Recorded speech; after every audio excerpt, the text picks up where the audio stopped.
I do appreciate those songs, and it is a great thing to think about how that we can have confidence in God. Little children go to bed and they're not worried about life, and He teaches us to be of similar nature, to be like God.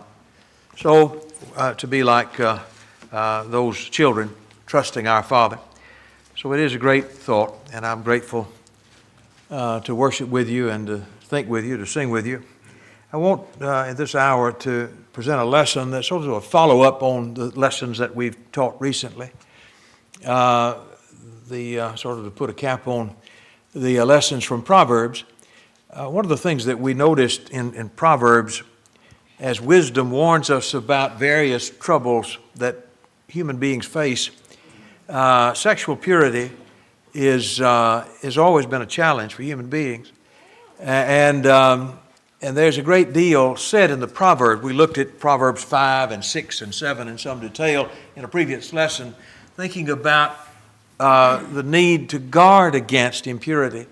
And I wanted tonight to sort of conclude all of that by looking at another phrase from another book of the wisdom literature, and I'm talking about the book of Job. And so in Job 31, we find these words. This is the English Standard Version from Job 31, beginning in verse 1. And it reads, Job speaking, I have made a covenant with mine eyes. How then could I gaze at a virgin? What would be my portion from God above, and my heritage from the Almighty on high? Is not calamity for the unrighteous and disaster for the workers of iniquity? Does not He see my ways and number my steps? If you remember the context here, we divide the book of Job into chapters, of course, but this is chapter 31. This is the last speech of Job. So the book of Job is about a righteous man who suffered in ways unspeakable. And he has friends who come and who just don't recognize him because he's so pathetic. And the longer they see his suffering and the extent of his suffering, the more they become convinced that, well, you know, this just doesn't happen to good people. You must be a secret hypocrite, just some sort of a scoundrel. And that's why God's punishing you. And so, you know, Job proclaims his sorrow, and then the friends begin to berate him. You're just not listening to God's punishment. And Job said, I'm not being punished for my sin. And so you have this cycle of speeches from Job and Eliphaz and Job and Bildad and Job and Zophar. And that goes through three of the cycles. And then at the end there, you have Job's monologue that ends in chapter 31. These are the last words of Job in Job 31. And what Job is doing in this context is he is saying for the final ultimate time to his friends, I'm not guilty of what you accuse me of.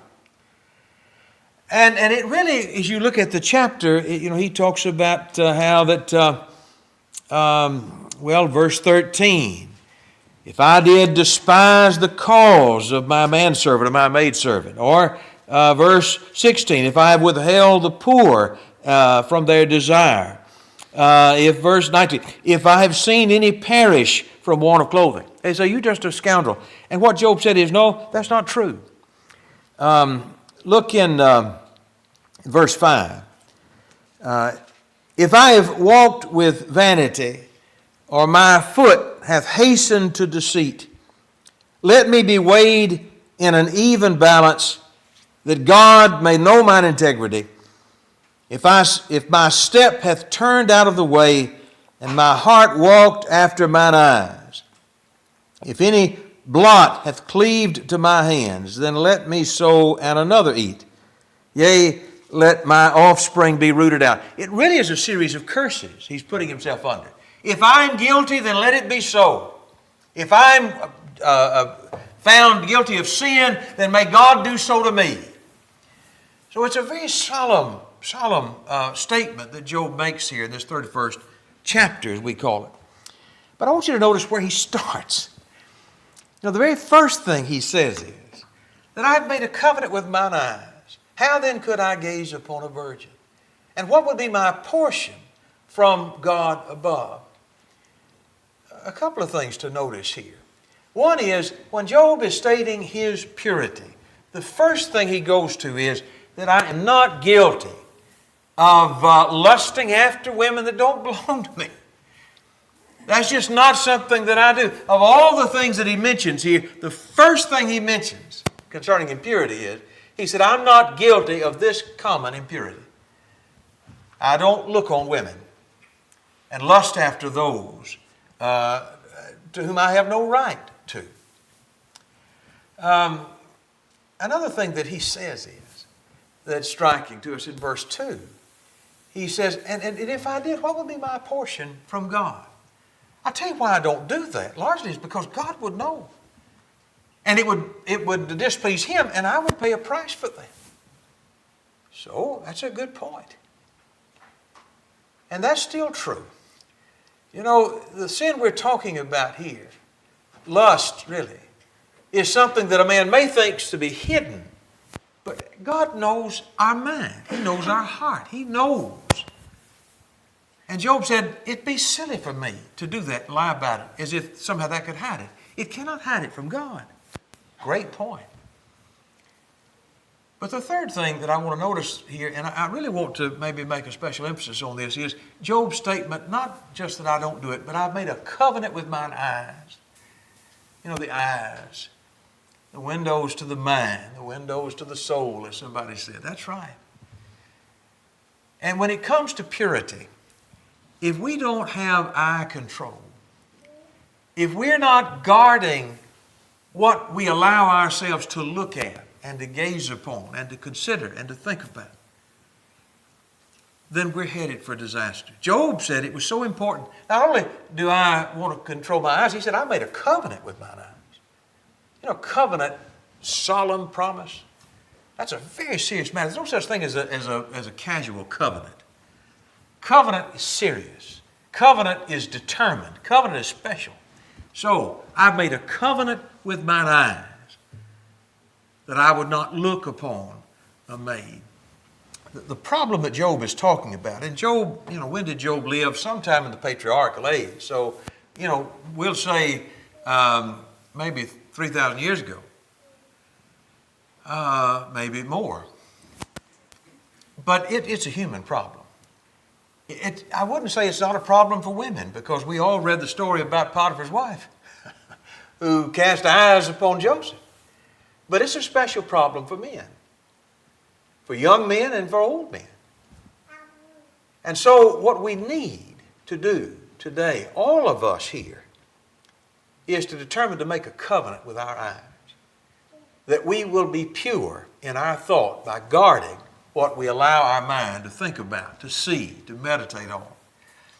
I know I've shared this book with some of you before, but several years ago I found this book. It's been out several years. I just found it a few years ago. Written by a couple of Protestant fellows. But the book is a part of a series, but this particular one is Every Young Man's Battle. There's one called Every Man's Battle. There's one called Every Woman's Battle. But what it's about is it's about this problem of lust. And guarding our hearts from impure thoughts, particularly in terms of sexual purity.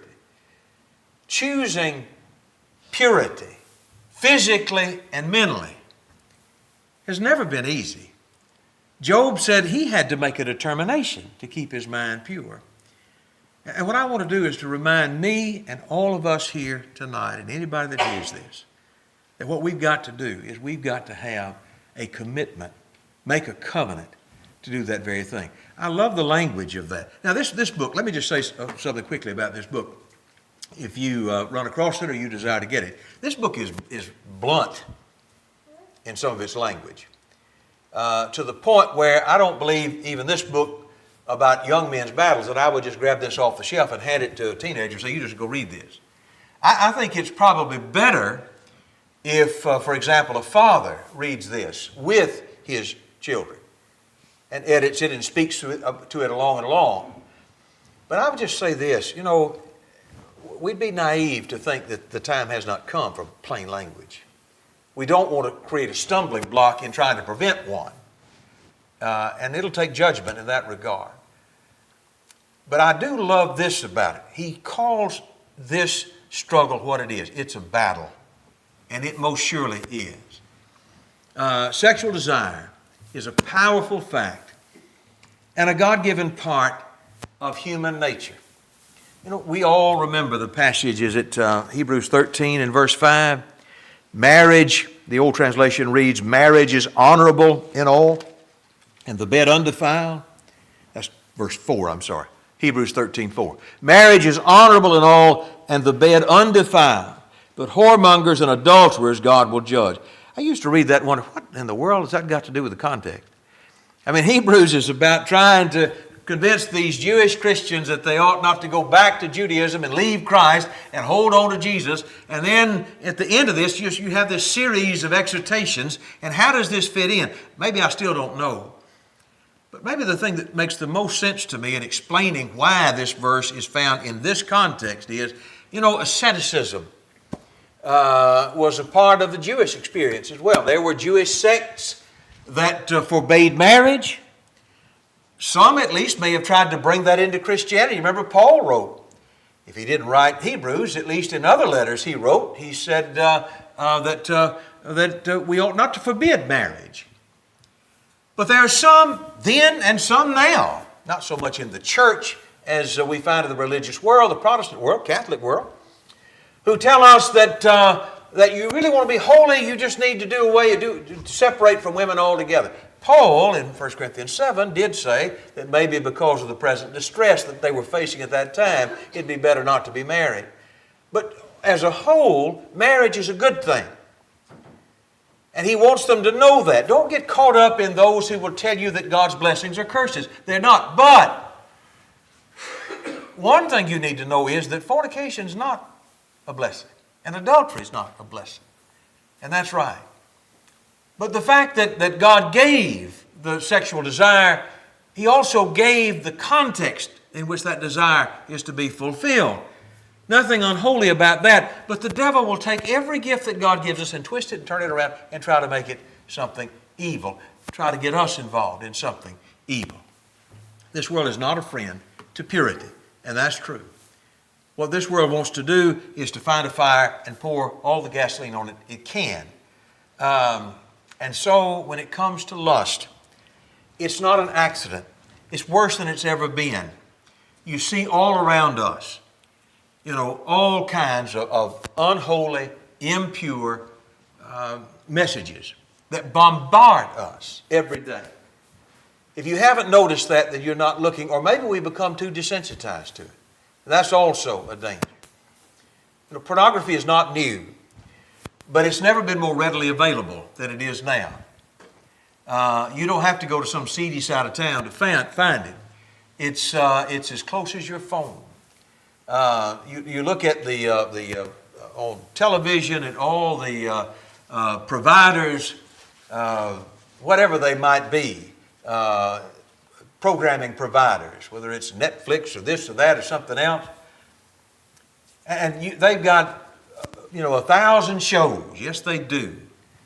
But when you begin to weed out the shows that have some ungodly sexual message, or some unholy lessons that are taught at the center and the core of it, or the unholy type of dress that they wear, boy, it doesn't take long to where you're just having a hard time finding anything that's fit to watch. This is the way it is. You can just be riding down the road and here's a billboard with somebody half-dressed. You can be watching the baseball game and a commercial comes on and folks don't have any clothes on. Or some, again, unholy message that's there. That's not accidental, and you know it. We have an enemy who's trying to kill us. And one of the oldest tools is the abuse of sexual desire. Lust, evil desire, misplaced desire that corrupts the soul and that takes us away from the holiness that God calls us to. And so it is that we are fighting the fight constantly. If we're not, we're just losing. We're just getting slaughtered.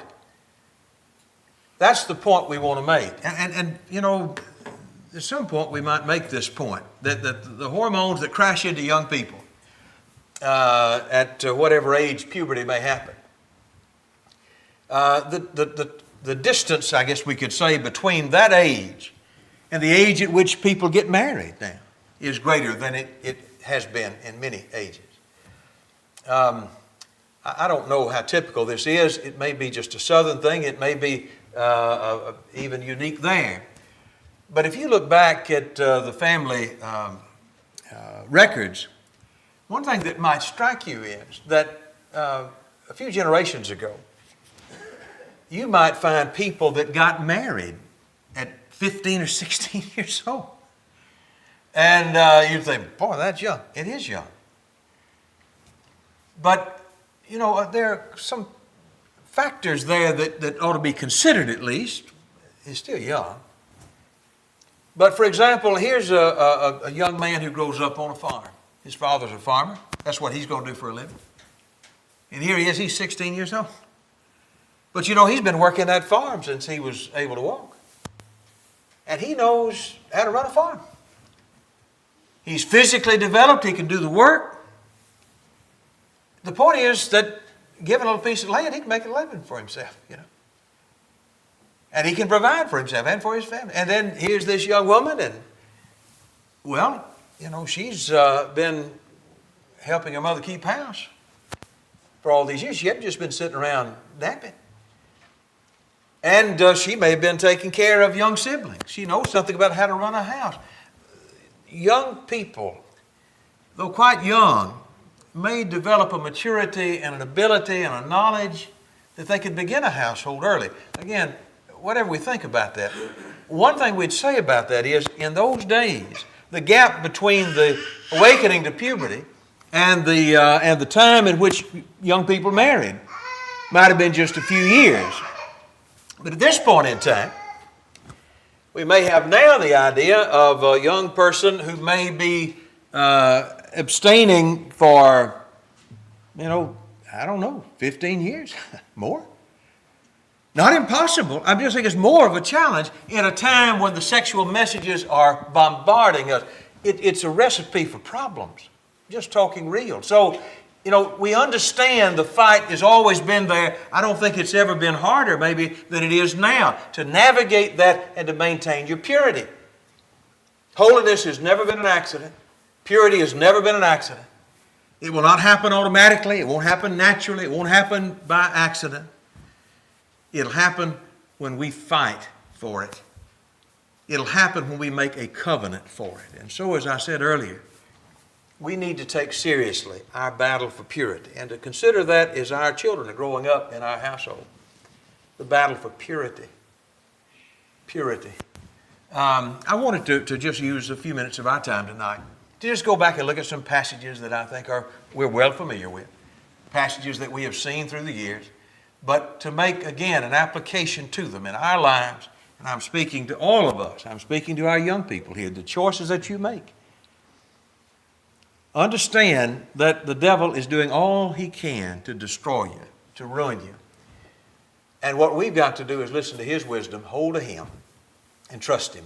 I want to start in 1 Thessalonians 4 and verse 3. This is a modern translation of the passage. You can compare it, if you'd like, with your translation.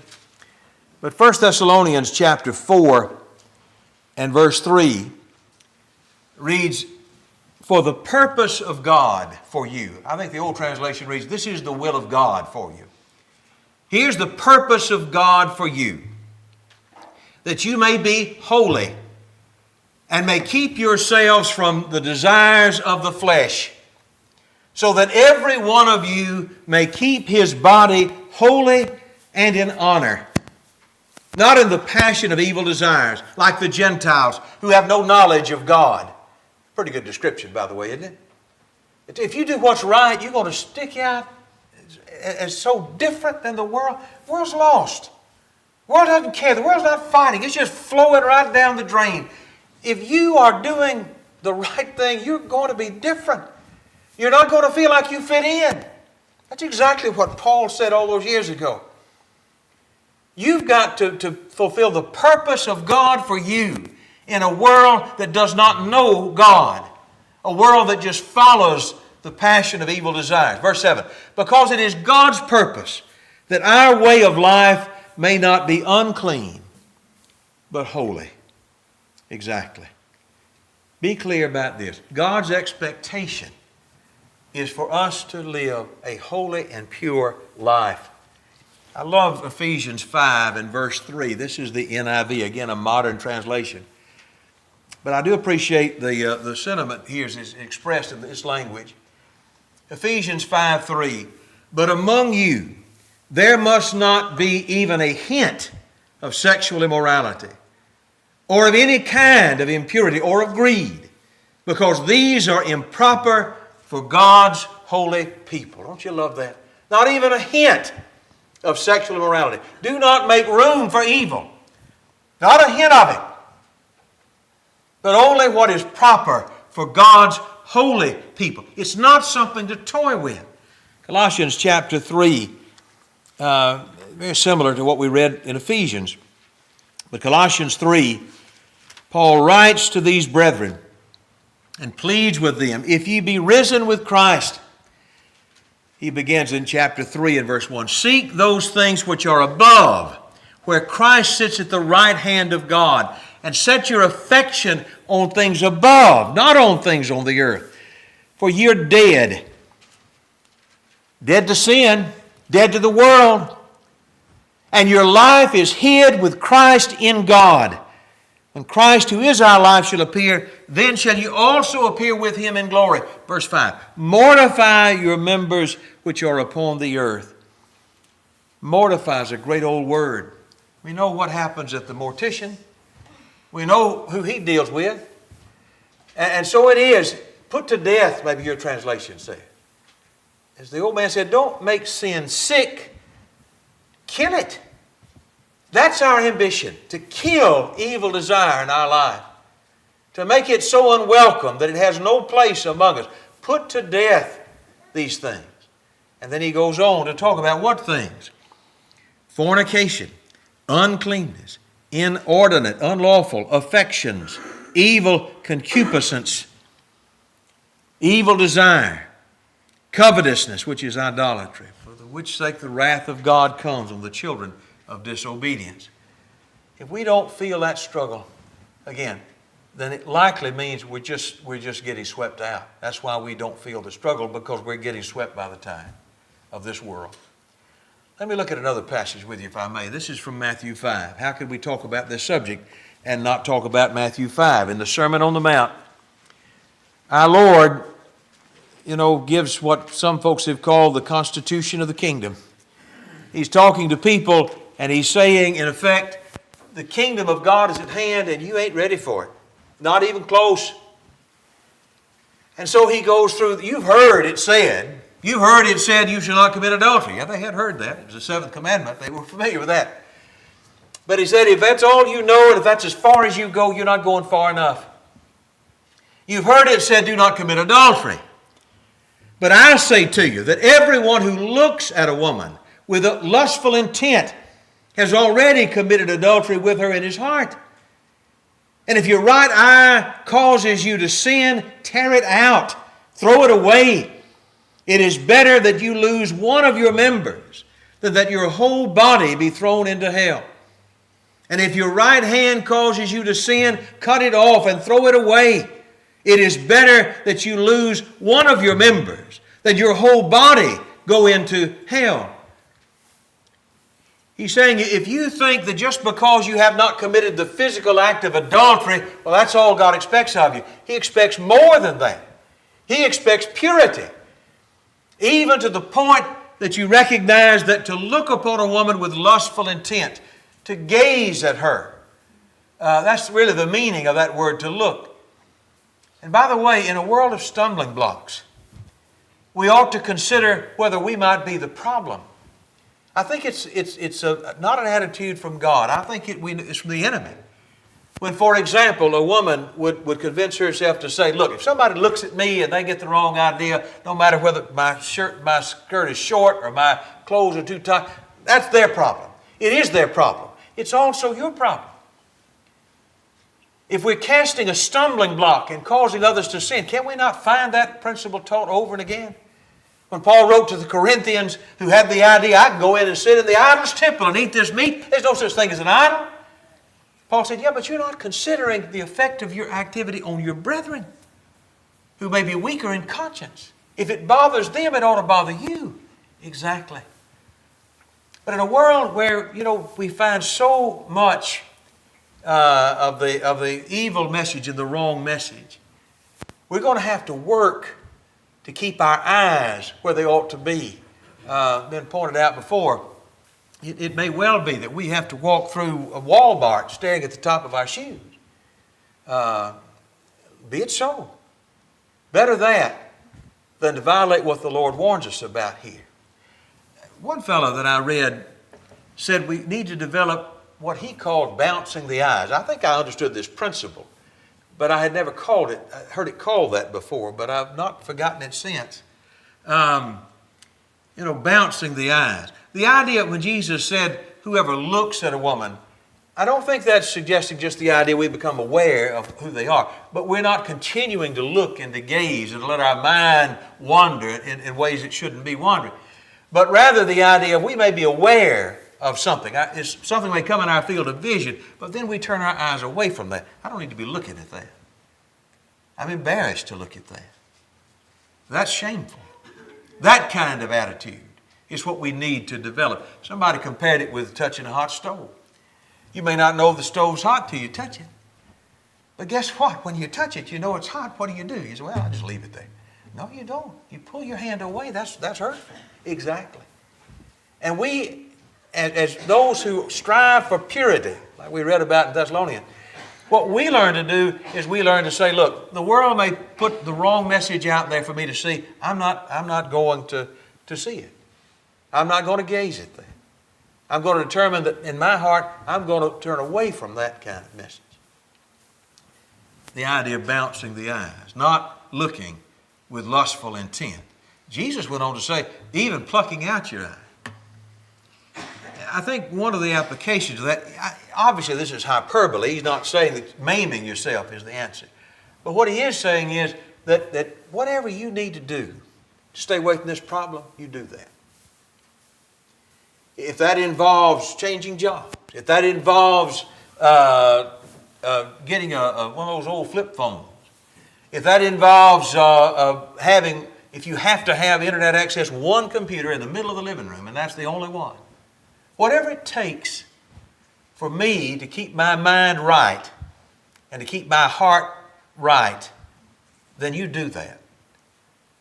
Pluck out your eye if you have to, he said, in order to make sure that we don't fall into the same ditch over and over again.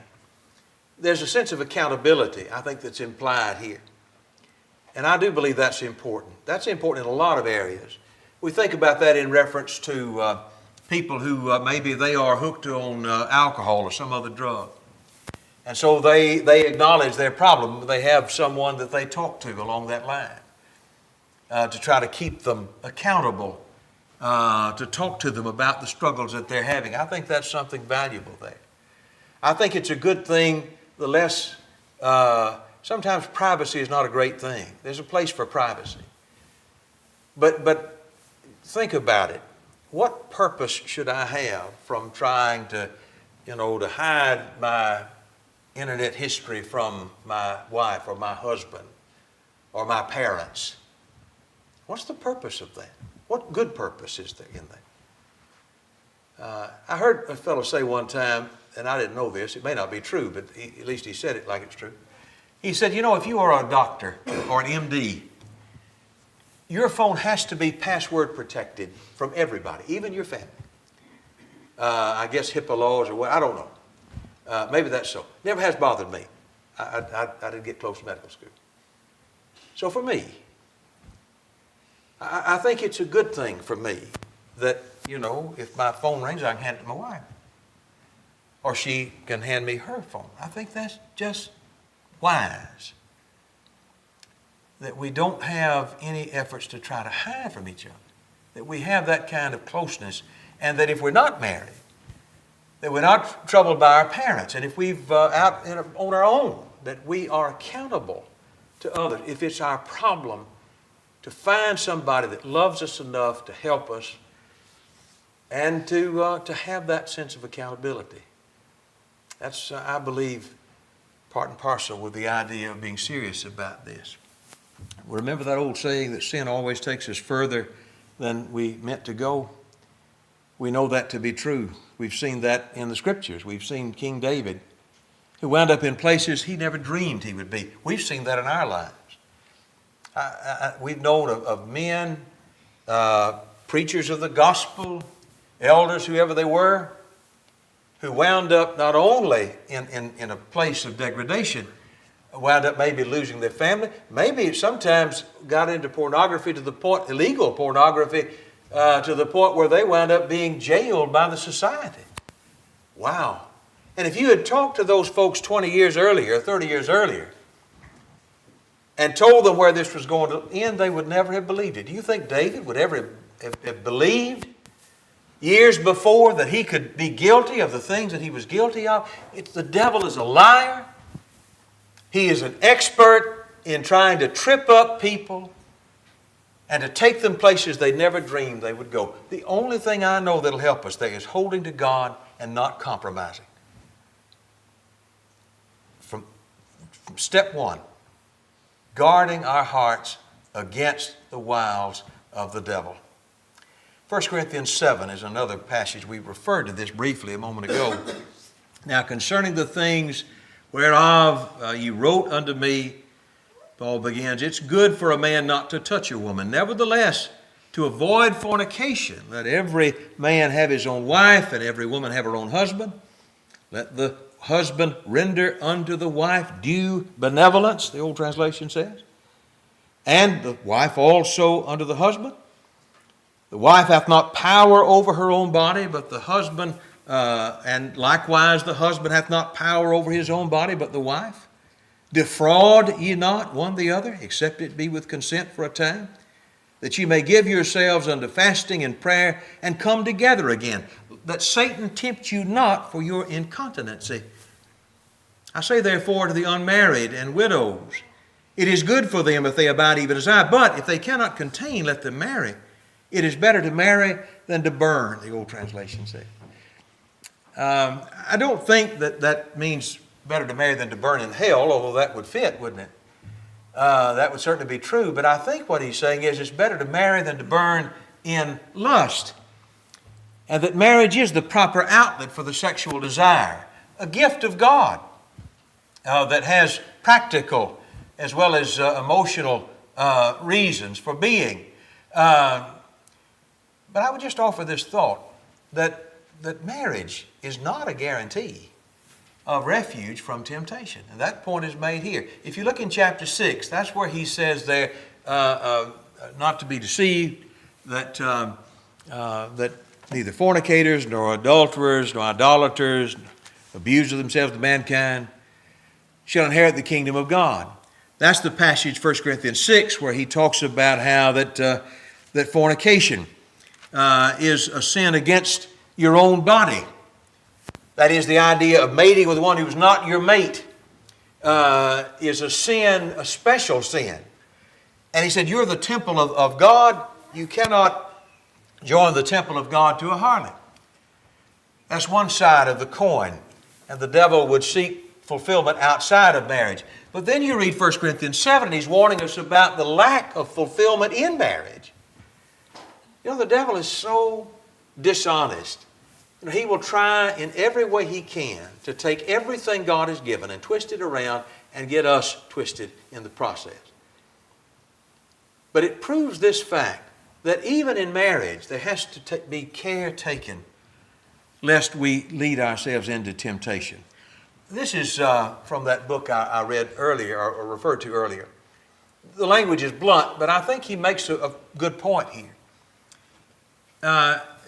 In Every Young Man's Battle, he writes, marriage won't free you from danger. We think sometimes, well, once a person's married, you know, all this sexual temptation will be out of the way. No, not necessarily. And he goes on to make this point. If you have been impure before the wedding day, Maybe you've been tied up in pornography or something else. He says, if you've been impure before the wedding day, you can expect it to crop up after the honeymoon. And if you're single and watching sensual R-rated movies, wedded bliss won't change this habit. If your eyes lock on passing girls, they'll still roam after you say, I do. And then he goes on to say, you see, before your marriage, Satan does everything he can to get you to have sex with your girlfriend, and then after marriage, he does everything he can to keep you from having sex with your wife. But you can understand that's really the thing that Paul's warning us about here. God has given us this great gift in a context, and the devil wants to try to mess that up every way that he can. And he's doing a great job of that, by the way. What we have to do is to be on guard. Married or single, it's still a fight.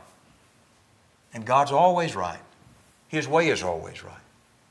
And I've got to be on guard always, before and after marriage. 2 Peter chapter 2 and verse 14.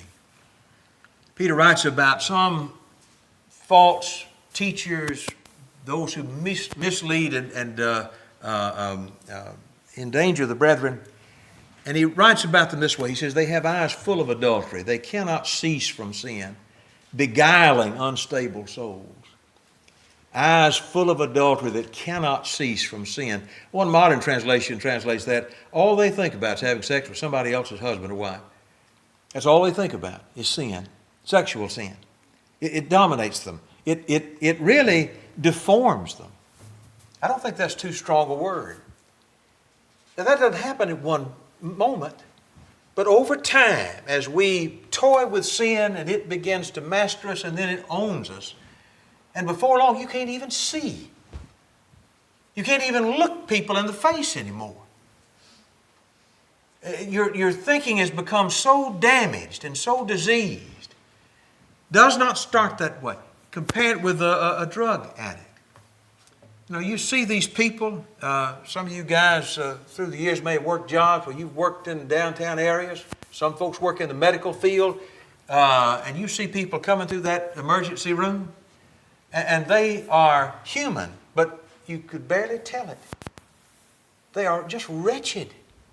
They started out little innocent babies like our little innocent children. But through sin, they have been deformed to the point where their mind hardly functions on any level above the wicked. God forbid. God forbid.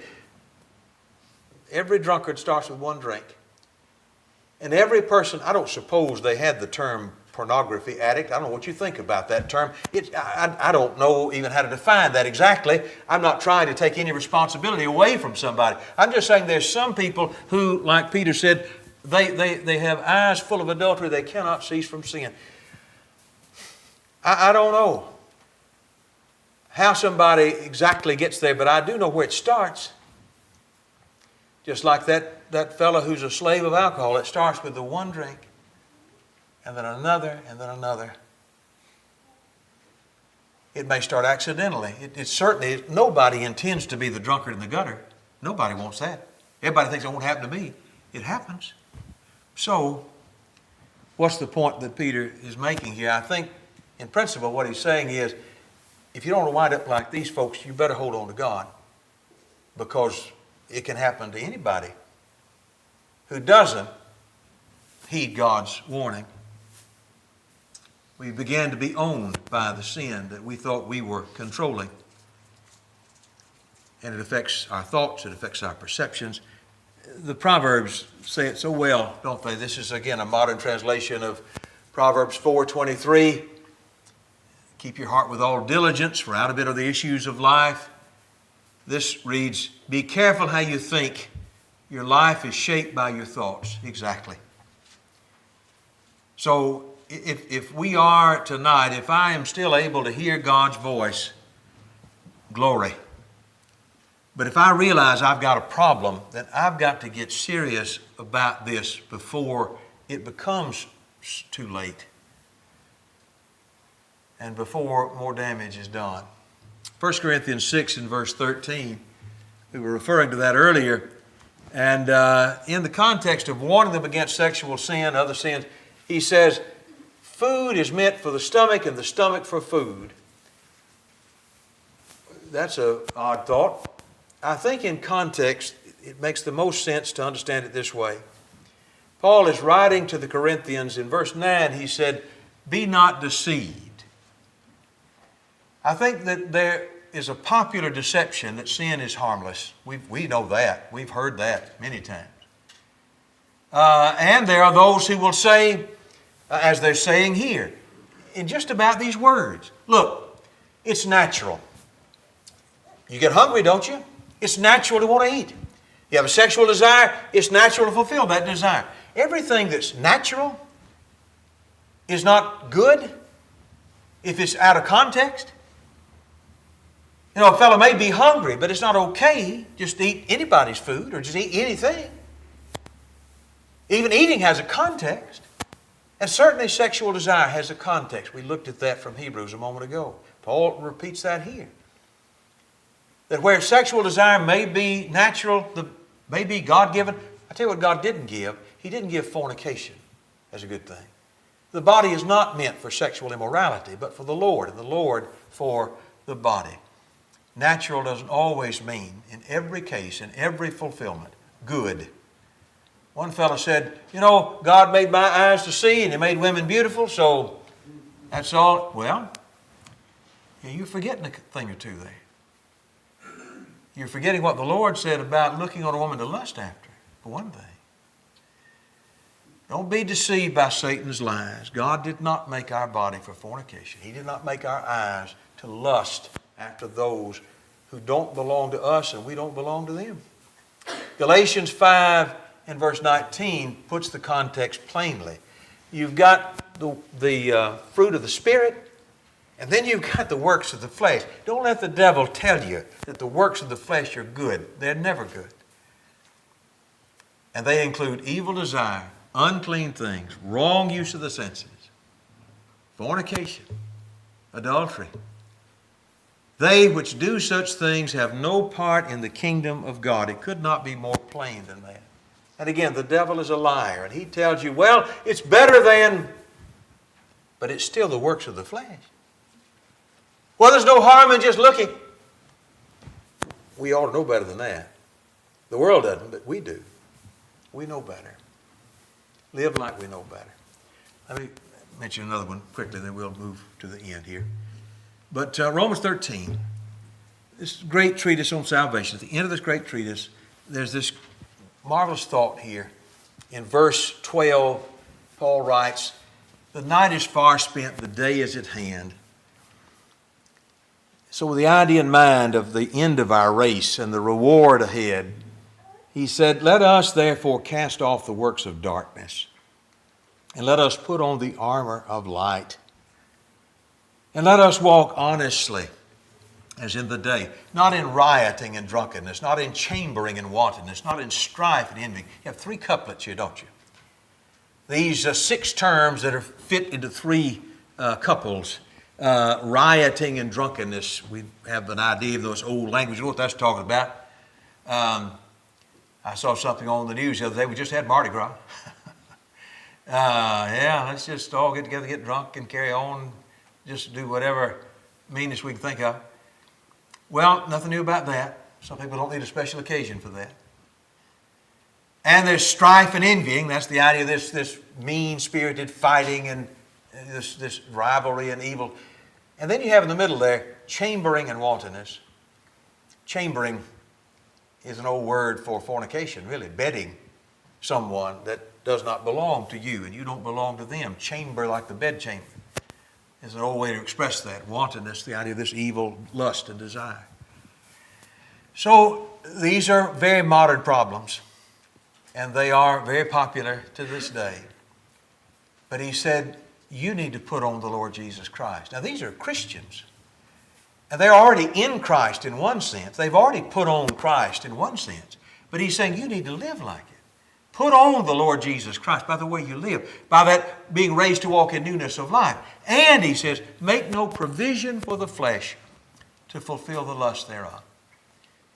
That word provision for the flesh is a word, pronoia, I think it is the idea of to know before. It's a word that might be translated providence. What do we mean by providence? God's providence. God, is never caught unawares. He's leading always toward the goal. He sees before. Even a governor, some ruler, might be considered and called provident because he realizes that we're going to have to get these streets paved before they get too bad. We're going to have to make sure that we got this problem taken care of before it happens. He's a provident ruler. He's planning ahead. That's the idea. And what he said here it is, I don't want you planning ahead for the flesh. What do you suppose he means by that? I think it's obvious, isn't it? Let's use our illustration again of another type of lust. Here's a guy who's got a problem. Maybe he's got a taste for alcohol, or maybe he's got a taste for marijuana, whatever it might be. That's become as popular as any other drug in America, it seems, recreational drug. So he knows he ought to quit that. He's trying to quit that. He says he's quit that. But you know what he hasn't quit? He hasn't quit going with those same friends that do it. And he goes to the same places he used to go to, and he relapses, whatever word you want to use for that, goes back into the dog's shocker. No, not a shocker. I mean, it's just as predictable as the sun coming up in the morning. You planned to fail. You did not one thing to make it easy to do right. You did everything to make it easy to do wrong. Get serious, he said. Don't provide for the flesh. And I think that certainly fits our subject as well.